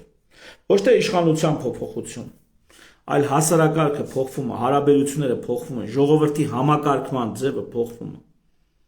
Մեզ մոտ մի փուճուր օրինականությունն է, մի թեթև Սերժի ժամանակվա համեմատ, մի թեթև օրինականությունն է վերականգնվել, ոչ շատ մեծ ձևով։ Ու վերջ, ամեն ինչ նույնն է։ Նույն գաղջը, նույն փնթի վիճակը, նույն թամբալ վիճակը, նույն ապաքաղաքական գաղութիստները, գաղութիստ, իբր թե ազգը, երկիրը բան, դες բաներ է խոսում ճոռոմ, բայց ինքը տեղով Մեկին մանա գալի որ գա իրեն առաջնորդի իր համար որոշի ինքը որտեղ պիտի քնի որտեղ պիտի զարթնի Իրանում պետքա հասարակ այս ինչ հիմա ունեն սա չի աշխատում Եթե միջև հիմա իրավունք չունեինք ասել որտեղ իրանք իրանց ներքին գործերը ոնց ուզում տենց էլ ապրում են հիմա կարող ենք ասել Ծալեմը տենց ապրելը Հիմա կարանք ասենք Ումա պետք է տենց ապրելը Այ ընկեր երբ որ այսպես պատասխանատվություն պահին դուք չկարացաք Նախ արդեն հասկանալի էր երբ որ դուրս էին գալիս Սիրիայից երբ որ թողնում էին Լիբանանը արդեն հասկանալի էր Բայց այն ժամանակ մտածում էի դե մարդ ես էլի Երևի չեն ուզում խառնվեն Ես էլ ուզում էի որ չխառնվեն պատերազմ չլինի Բայց երբ որ արդեն իրանց ննջարան են մտնում Իրանց հրամանատարներին են ոչնչացնում գիտնականներին են ոչնչացնում Ու իրանց հոբն են ոչնչացնում Ունդ է տեղեկատվական բան իսրայելական երկաթե գմբեթը չաշխատեց բան Ժողովուրդ շտաբը վերացրել են հասկանում եք դա ինչ է Լավ մնացածը արդեն այլոք կասեն շատ չխորանամ Շանթ Հարությունյանից խոսեք ինչ խոսամ ջերմ բարևները Շանթ Հարությունյանին Ուրիշ բան ինչ խոսամ ԱՄՆ փորձում է իշխանափոխություն անի Իրանում Այս ժողովուրդը հարց իշխանափոխություն չի Այ իշխանափոխությունը եղավ Իրանին իշխանափոխություն պետք չի Ինչպես Հայաստանին իշխանափոխություն պետք չի հասարակարգ պիտի փոխվի Համակարգը պիտի փոխվի Դու մարդկանց փոխելով համակարգը նույնը թողնելով ոչինչ չես փոխում Ոչինչ Ընդամենը հետաձգում ես երկարաձգում ես չարկաշ գոյությունը Ոչինչ չես փոխում Ադրբեջանի համար ասեմ Եթե այս հասարակարգի փոփոխությունն եղավ Ադրբեջանը այստեղ ահագին դժվար իրադրության մեջ է հայտնում, որտեղ Ադրբեջանը նայեք Ադրբեջանն ինչ անում, տես մենք ասում ենք չէ դիկտատոր, բայց ուշադիր։ Ժողովուրդ, եթե մի երկրի քաղաքացիները հավես չունեն պոլիտիկա անելու, նրանց երկիրն ով պետք է ղեկավարի։ Եկեք մի հատ շատ կարևոր հարց է, էլի։ Մի երկիր է, հիմա մեր երկիրն է։ Այս երկիրը մարդիկ չեն ուզում քաղաքականություն անեն։ Չեն ուզում։ Ասում են քաղաքականությունը դա պոռնկություն է։ Տենց ասացված կա իբր թե։ Չեն ուզում անեն այ ընկեր։ Ով պետք է երկրում քաղաքականություն անի։ Չեն ուզում տեխնոլոգիաներ ներկայացնեն, կուսակցություններ ձևավորեն, քաղաքացիական շարժումներ անեն, համախմբվեն, համակարգվեն, ծրագրեր առաջ քաշեն, գրքեր կարդան, վիճեն, դեբատներ անեն, հանրային քննարկում լինի, չեն ուզում գնան ընտրատեղամաս քվեարկեն, չեն ուզում, այդ տեսակ երկրում ինչ պետք է լինի։ Հələ ասեք տենամ, ով պետք է այդ երկիրում քաղաքականություն արտադրի, որ մյուսները սպառեն, որոշում կայացնի, ով պետք է անի։ Սինգապուրը այդպիսի օրինակ է։ Երբ որ ժողովուրդը դեռ հասունացած չի քաղաքական ազգ լինելուն, գալիս է մի հոգի, ասում է լսեք, հեսա ես կասեմ որ դե։ Ընդ ասում են դեմոկրատիա, ասում են սուս մնացեք աղբորպես։ Դեմոկրատիա, ինչ դեմոկրատիա, չի ուզում է ժողովուրդ, այ մարդ, այս ժողովուրդը չի ուզում, դեմոկրատիաս որն է այստեղ։ Չեն ուզում։ Դուրը բացել ես, ասում ես վանդակից դուրս արի, դուրս չի գալի։ Դուրս չի գալի, չի ուզում այդ ազատությունը։ Ասենց երկրներում գալիս է մեկը, սաղին հավաքում է բռի մեջ, ասում է եղավ։ Չեք ուզում, հեսա ես կասեմ ով ինչ է անելու։ Հələ փորձեք չեք արել։ Ասում են դիկտատոր է։ Հա որ։ Հա որ։ Կարող է դուք եք էշ։ Չեք ուզում իրար գաք, թամբալեք, չեք ուզում քաղաքականություն անեք։ Բայց որ դուք չեք ուզում ով պետք է անի այ մարդ։ Մեկը պետք է անի այդ երկրում, կամ դրսից պետք է լինի այդ մեկը։ Իր դրածոներով ստե թելադրի։ Կամ ստեղ մեկը թասիբով այնքան թասիբով լինի, վեր կենա անի։ Հիմա Ալիևը այդ մեկն է Ադրբեջանում։ Վերակացի ու անում է։ Հասկացաք։ Էնես չի որ ընդ դեմոկրատիա դաս այո, կլինեն ընդդիմախոսներ, կլինեն մարդիկ, բայց ժողովուրդը առանձին անհատների մասին չեմ ասում։ Առանձին անհատներ, ովքեր հիմա բանտերում փդում են Ալիևի իշխանության տակ։ Այդ առանձին անհատները կգան քաղաքականություն անելու, բայց ոչ ավել։ Ժողովուրդը, նյութը քաղաքական չի։ Հասկանում եք։ Սինգապուրին էլի անդրդ։ Այս Սինգապուրում, որ ասում են Լի Կուան Յուն, տես ինչ չարեց, ոնց սարքեց։ Այ դա արեց։ Ասեց ես կասեմ ոնց է կանում։ Դուք ոչ հավես ունեք քաղաքականության մեջ խորանալու, ոչ կարդալու, ոչ նախաձեռնության, մոլագար մի քանի մոլագարներ կան, դրանք հարց չեն լուծում, դրանք կառուցողական չեն։ Վերցեց երկիրը սարքեց դրեց։ Այսինքն այդ ժողովուրդը, այդ նյութը պիտի այդ ուզի հիմա։ Բայց վերջ առաջ այդ ժողովուրդը հասունանում է, չէ։ Վերջ առաջ այդ մեկը, որ ունի այդ իշխանությունը, որ կազմակերպում է բոլորին, այդ իր ձեռեղած իշխանությունից այլասերվում է, իսկ բացարձակ իշխանությունից այլասերվում է բացարձակապես։ Եվ արդյունքում թե այդ մեկը, թե իր երկիրը, թե իր ժողովուրդը գնում են ոչ այնքան լավ տեղ։ Ահա, այս իրարանցումը մտածելու տեղիք պիտի տա Ալիևին, մտահոգվելու տեղիք պիտի տա Ալիևին։ Սա մտահոգվելու տեղիք պիտի տա Ռուսաստանին, սա մեծ մտահոգության տեղիք պիտի տա Չինաստանին, որոնցից ոչ մեկը Իրանի ձեռքը չբռնեց։ Այս նեղ օրը ոչ ոք Իրանի ձեռքը չբռնեց։ Համաձայնագիր, դաշնագիր, չգիտեմ ինչ։ Իսկ Իսրայելը մատը փուշ մտավ, Ամերիկան կանգնած է։ Ամերիկային խփեցին, ամբողջ ՆԱՏՕ-ն է կանգնած։ Այս սենց է լինում միջազգային հարաբերությունները։ Այս սենց են լինում գործընկերները։ Չեմ ասում, թե նրանց միջև պրոբլեմներ չկան։ Բայց տես դասավորվածքը ոնց է։ Հələ թող փորձի Իսրայելին մի քիչ փիս խփի։ Ամերիկան հաստատ պաշտպանող է։ Խփեց Ամերիկային ամբողջ ՆԱՏՕ-ն է կանգնելու։ Ինչա տեղի ունենում այս թևի վրա։ Իրանին խփում են, Ռուսաստանը չի խառնվում։ Ռուսաստանն է պատերազմի մեջ, նրանք չեն խառնվում։ Չինաստանը վաղը պրոբլեմ կլինի, մյուսները չեն խառնվի։ Դրա համար հատիկ ամեն մեկին է ջարդելու են։ Հատիկ։ Եվ ինչն է կարևոր։ Իրանի ներսում արդյոք կա այն համախմբվածությունը, գանք համախմբվածությանը, որը անհրաժեշտ է պատերազմող երկրի համար։ Թե մի զգալի մասը ժողովրդի ասում արա պրծնենք, էլի, պրծնենք։ Սրանք վերջը խելքի գան, էլի։ Նույնը կասեմ մյուս երկրների համար, ովքեր արտաքին թշնամու վրա են սևեռել իրանց ուշադրությունը, մոռանալով ներքին թշնամու մասին, պոտենցիալ թշնամու մասին, որ թիվ 1-ը, որից սեփական իշխանություններն են։ Ցանկացած երկրի թիվ 1 ներքին թշնամին, պոտենցիալ, դա սեփական իշխանություններն են։ Ցանկացած ժողովրդի թիվ 1 ներքին թշնամին, դա սեփական իշխանություններն են։ Ընդունեք որպես աքսիոմա։ Եվ այն ժողովուրդները, որոնք այդ թիվ 1 թշնամուն չծնվելու, չառաջանալու քայլեր են ձեռնարկում, կանխարգելիչ քայլեր են ձեռնարկում, ունենում են ուժեղ իշխանություն, փոփոխվող իշխանություն, այլասերվելու վրա արդեն թարմացող իշխանություն։ Իսկ այն ժողովուրդները, որոնք չունեն այդ համակարգերը,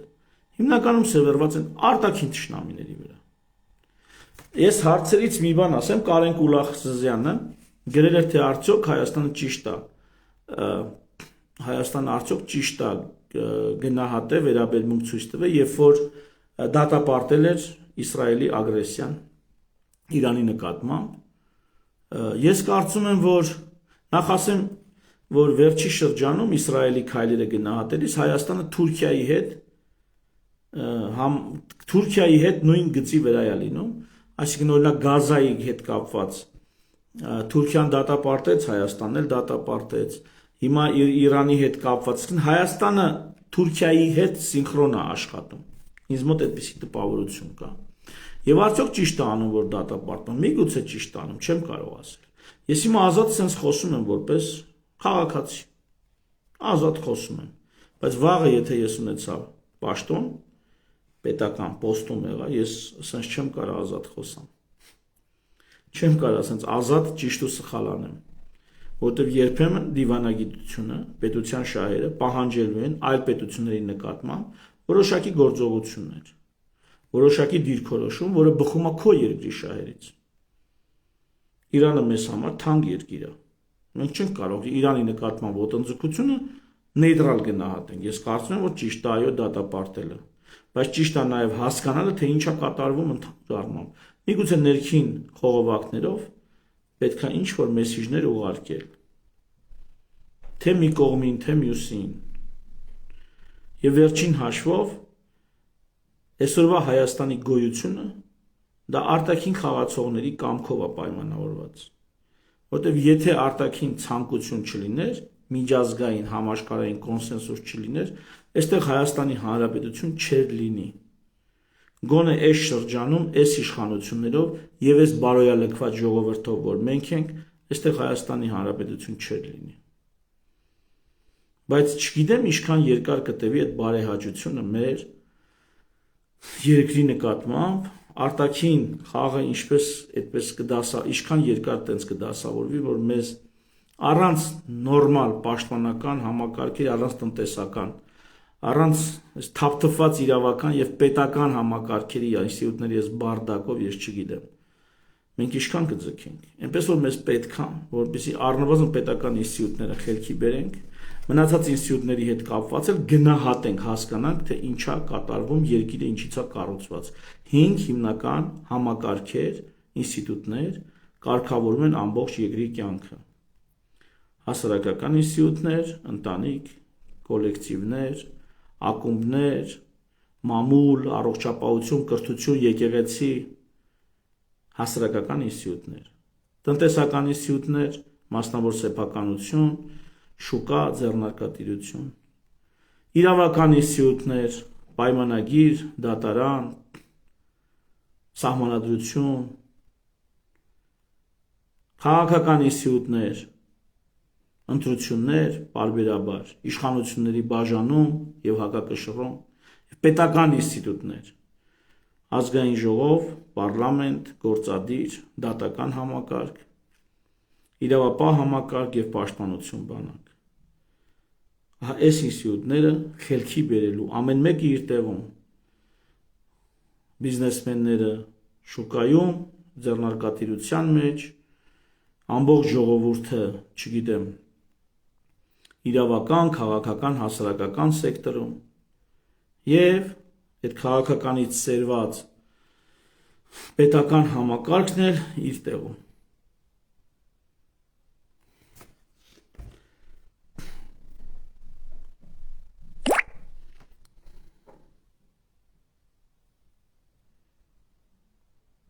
Քրդերի հետ միասին կիսեն Թուրքիան։ Միամիտ, Ժողովուրդ ջան, քրդերը ախր պետականություն չունեն, դա պետություն չունեն, դա նշանակում է իրանք կազմակերպվածության ամենաբարձր մակարդակի վրա չեն, համակարգման ամենաբարձր մակարդակի։ Այդ միշտ հիշեք, համախմբում համակարգում։ Ինչքան ուզում շատ լինեն, ու ինչքան ուզում, եթե նույնիսկ Չինաստանը մի քանի 100 միլիոն մարդիկ էին, մի քանի 100 միլիոն,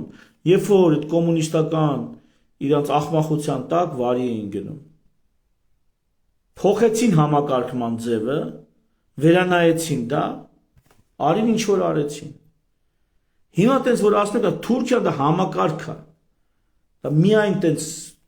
էթնոսների հավաքածու չի, դա համակարգ է։ Համակարգը, որը չի քուրդը։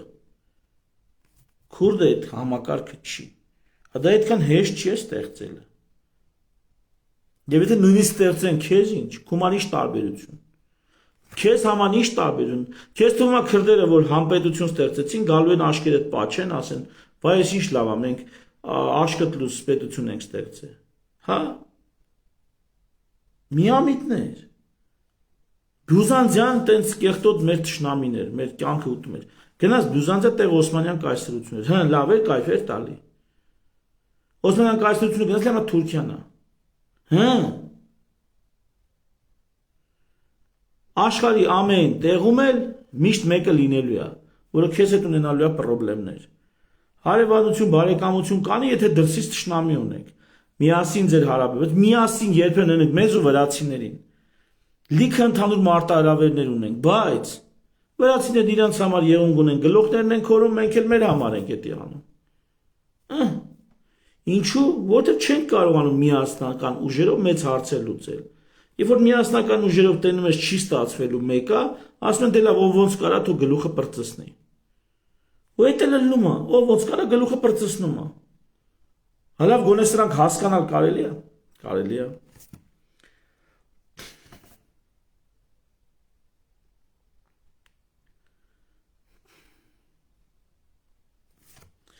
Ժողովուրդ ձայնը լավը չի, չեմ ջոկում։ Հիմա ձայնը լավը չի։ Խնդրում եմ մի հատ նշան տվեք, ձայնը լավը չի, ժողովուրդ ջան։ Թեև արդեն սահմանափակվում եմ, հարցերը լրիվ չկարդացի ամեն անգամվա պետք։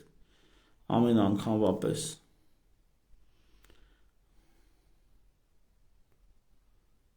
Լավ է։ Թեև հարցերին ամբողջական չանդրադարձա, բայց հիմնական ասելիքս էս էր։ Իրանը հնացել է։ Այս հասարակարգը,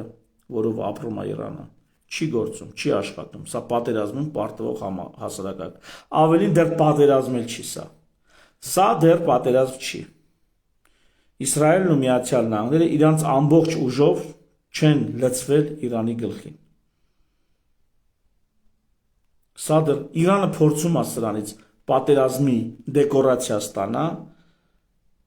փորձում է, բայց ով հասկանում է, հասկանում է։ Երբ փորձեցի ստեղ ոչ մեկի կողմից չլինել, ոչ մեկի դիրքա, ասենց ասած շահերը չներկայացնել։ Ինձ համար, եթե շահ պիտի ներկայացնեմ, ապա մարդը լավ ապրի, մարդավարի ապրի, անիմաստ զոհ չգնա,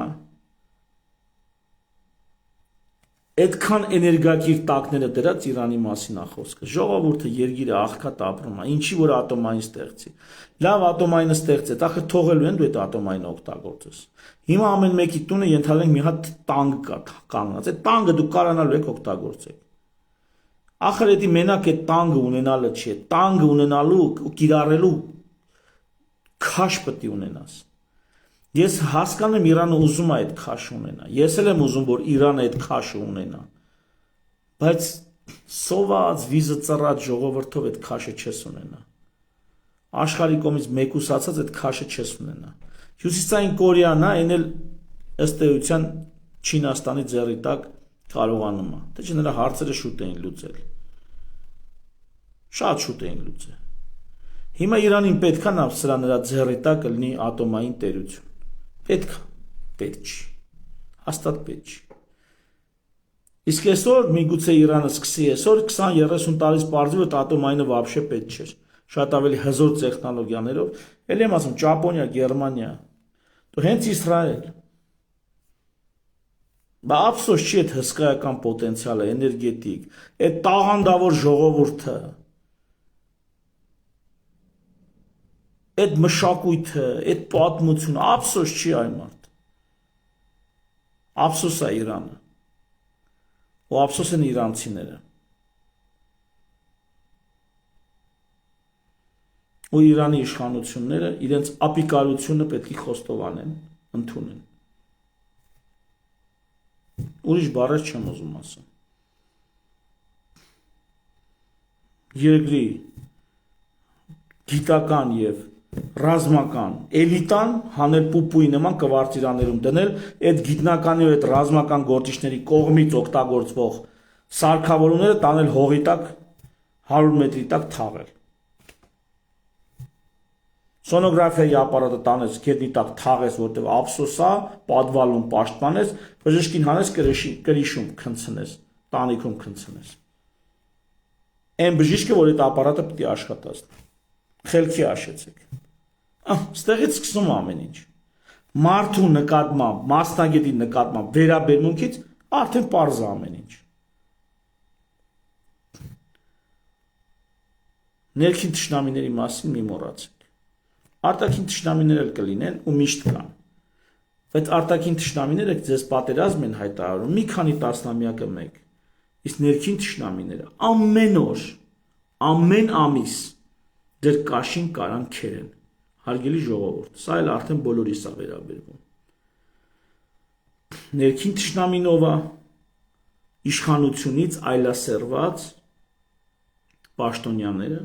ովքեր բացարձակ իշխանությունից այլասերվում են բացարձակապես։ Հա իդեպ այս տերտերիների հետ կապված Նիկոլի այս զեղումները հիմա հասկացաք ինչի մասին էր։ Դե արդեն ամբողջ աշխարհը գիտեր, որ լինելու է հարձակում, ամբողջ աշխարհը գիտեր բացի Իրանից, մամա ջան, ամբողջ աշխարհը գիտեր, որ լինելու է հարձակում։ Լևոն Տեր-Պետրոսյանը հաստատ գիտեր, որ կաթողիկոսի հետ հանդիպում է, այդ բաներին անում։ Իխոսով սա խառնվել էին իրար։ Նիկոլն էլ սկսեց կաթողիկոսին ու սրբազաններին այսպես անպատվել,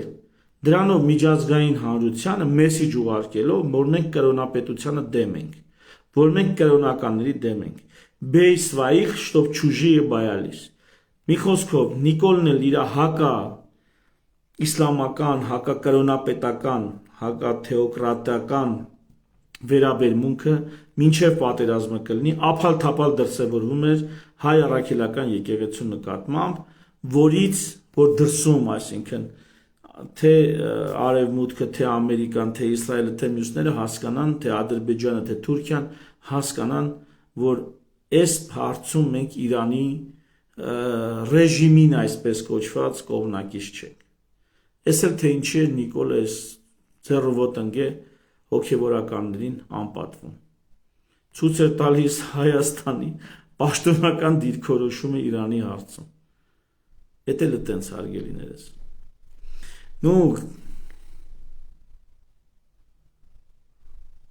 հա Կարեն ջան։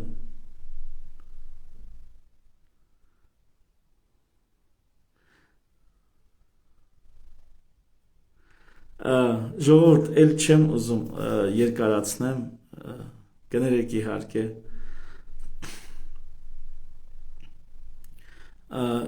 Ամփոփիչ Հայաստանի համար լավ կլինի, որ Իրանում կարգեր փոխվեն։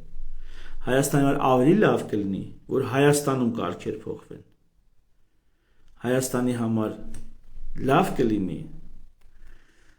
որ մենք դառնանք քաղաքական եւ արտաքին թշնամիներից, մինչեւ արտաքին թշնամիների մասին հիշելը հիշենք ներքին թշնամիների մասին։ Եվ ցանկացած ժողովրդի լավ կլինի չմոռանալ սեփական այլասերված իշխանություններին եւ հնարքներ գործադրել, տեխնոլոգիաներ, քաղաքական համակարգը ձևակերպել այնպես, սահմանադրությունը գրել այնպես, որ սեփական իշխանությունները սեփական երկրի գլխին փորձանք չդառնան ու երկիրը չտանեն նորանոր պատերազմների։ Իսկ պատերազմի հանդիպելիս էլ ագրեսիայի ենթարկվելիս էլ համակարգված ու հզոր հակահարվածի ունակ լինեն։ Ոչ թե ամեն մեկ իր սպալնայում քնած լինի։ Թշնամու բեսպիլոտնիկին կամ չգիտեմ ավիացիայի թիրախում։ Եվ Իրանի պես իր սեփական ժողովրդին սեղմած իշխանությունները, այո, հենց նույն ժողովրդի մեջ կունենան այնքան Իսրայելին, ամերիկացիներին ծառայող մարդիկ։ Մի օրինակով, նայեք արտագաղթը։ Մարդիկ ինչ են անում արտագաղթերից։ Թողնում են իրենց քաղաքացիությունը, երկիրը գնում են դառնան ուրիշ երկրի քաղաքացի։ Կամավոր գնում են դառնան ուրիշ երկրի քաղաքացի։ Բայց եթե օրինակ Հայաստանի հաշվարկը, նույնը Իրանում մեծ արտագաղթ կա, թեև երիտասարդ է պոպուլյացիան, բայց Իրանից ահռելի թվով մարդիկ, ունակ մարդիկ, կարող մարդիկ, թող է գնացնեն։ Հիմա տեսեք, եթե Հայաստանից 1 միլիարդ մարդ, 1 միլիարդ մարդ, 1 միլիոն մարդ այս 30 տարում արտագաղթել է։ Նո հեչի պես 1 միլիոնը պատրաստ էր փաստորեն։ Այդ մարդիկ չէ, մի հատ ուրիշ 1 միլիոն։ Պատրաստ են համագործակցել այն երկրների հետ, ուր արտագաղթել են։ Հիմա պատկերացրեցիք ինչքան շպիոն կարա լինի Հայաստանում։ Եթե մի օր մարդ ես էլի։ Պատկերացրեցիք։ WikiLeaks-ը Արման Բաբաջանյանի հետ կապված էր օրինակ նյութ հրապարակել։ Արման Բաբաջանյանն էլ նամակով գրառումով հարցրեցի, թե WikiLeaks-ը քո մասին ասում է դու Ամերիկայի շպիոն ես եղել, մոտավորապես էս էր ասում, հիմա որ դատիտա բարերը չեմ ցիտում Wikileaks-ի, բայց այդպիսի բան կար, ասեց ինչի մասն է խոսքը, իբր թե ինքը չգիտեր էլի ինչի մասն է խոսքը։ Մի խոսքով, հիմա ինչքան մարդ պատրաստ կլինի շպիոն լինի Իրանում, Իսրայելի շպիոն, Ամերիկայի շպիոն, լիք, երբ որ սեփական ժողովրդից շամպես ես պահում, երբ որ մի հատ գլխաշորի համար կողում քաց ու տակ սպանում են մարդուն, այդ երկրում միլիոնավոր մարդիկ պատրաստ կլինեն շպիոն աշխատել այլ երկրների համար ու հեշտ վերբովկա կլինեն, որտեղ որ վերբովշիկը գալիս է ինչ է անում, կինոներից եմ տեսել չիմանաք ընձի վերբովկային ուզեց է անել, բանը, վերբովշիկը ինչ ան, չնայած կողա ուզեցել են, չգիտեմ, ամենայն դեպս հələ որ չի ստացվել, եթե ուզեցել են նույնիսկ, բանը, վերբովշիկ, ասում է հանուն քո հայրենիքի, հանուն են, այս կեղտոտները, բան սկսում է վերբովկա անել, սարքում է շպիոն, իրա գործակալ,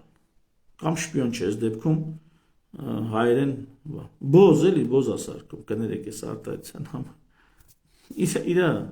անձնական օգտագործման գործակալն է սարքում, ահա, ես էլ է շատ կարևոր, թե ինչու են իշխանությունները, ինչի պետք է սեփական ժողովրդի նկատմամբ սիրալիր լինեն, հոգատար լինեն, ոչ թե քացով, քֆուրով բան։ Մի ուրիշ կարևոր բան էր, քանի խոսք եկել է ասեմ։ Տեսեք, սեռական առանձնահատկություններով, սեռական հակումների հետ կապված առանձնահատկություններով մարդկանց հայհոյում են, նեղացնում են բան։ Իսկ այդ մարդիկ հանրության մեջ կարան ասենք մի տոկոս, հա, 100-ից մեկը կարա սեռական առանձնահատկությունով լինի։ Եթե դու նեղացնում ես այդ մարդկանց, այդ մարդիկ էլ են պատրաստ դառնալ շպիոն, այն հանրության դեմ, որ իրենց նեղացնում է։ Դրա համար ընդհանրապես հանրությունը պետք է ներքին հաշտություն ունենա, խաղաղություն ունենա։ Ներդաշնակ համակեցությունը դրա մասին է, որ այնպիսի նեղացվածներ չլինեն ու նրանց քանակը այնքան մեծ չլինի, որ նրանք այլ երկրների համար դառնան գործակալ ու աշխատեն արդեն սեփական, ասենք թե կոռումպացված երկրի դեմ։ Հասկանալի է։ Դրա համար երկիրը պետք է պաշտպանելու բան ունենաս երկրում, այդ երկրում ապրելու արժանի բան պետք է լինի, այդ երկրում սիրելու արժանի բան պետք է լինի։ Էլի եկանք ներսին։ Պրոբլեմները արտաքին թշնամին չի։ Պրոբլեմները երկրի ներսն է։ Արդյոք այդ երկրի ներսում այդքան արժանի բան կա, որ մարդը մնա ու ապրի տեղ։ Այդքան սիրելու արժանի բան կա։ Արդյոք այդ երկրում պաշտպանելու արժանի բան կա։ Եվ արդյոք այդ երկրում սեփական կյանքի գնով անձնազոհությամբ ինչ որ մի բան փրկելու բան կա։ Այս է կարևորը։ Եթե սա կա, այն մնացածը դրսի արտաքին թշնամու հարցերը լուծելի են։ Ինչպես համակարգվելով, հատուկ ու մտածված համակարգվելով։ Ну այսօրվա համար դերևս այսքանը։ Կներեք, որ լրիվ մեկնաբանությունները չեմ կարդում, չեմ մեկնաբանում։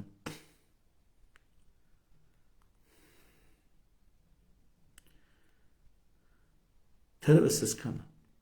Շնորհակալություն ուշադրության համար, բարի գիշեր։